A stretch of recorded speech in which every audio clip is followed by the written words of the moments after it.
Hi అండి, అందరికీ పుట్టగొడుగుల కర్రీ ఎలా చేసుకోవాలో ఈ వీడియోలో చూసేయండి. ముందుగా బాండీలో ఆయిల్ వేసుకొని ఆయిల్ హీట్ ఎక్కిన తర్వాత ఉల్లిపాయ వేయండి. ఉల్లిపాయ దూరగా వేగిన తర్వాత ఈ పుట్టగొడుగులు క్లీన్ చేసుకొని దాంట్లో వేసేయండి.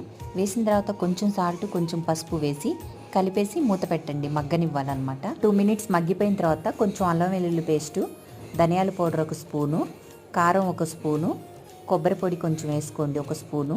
చిన్న సైజ్ టమాటా తీసుకొని సన్నగా తరిగేసి వేయండి. వేసిన తర్వాత ఒక 2 మినిట్స్ మగ్గనివ్వండి. మగ్గిన తర్వాతే వాటర్ పోసుకోవాలండి, లేదంటే మనం ముందుగానే వాటర్ పోసుకుంటే టమాటా మగ్గదనమాట. కూర దగ్గరికి వచ్చేసింది. ఒక 1/2 స్పూను గరం మసాలా వేసుకోండి. తర్వాత కొంచెం కొత్తిమీర, పుదీనా 2 కలిపేసి వేయండి.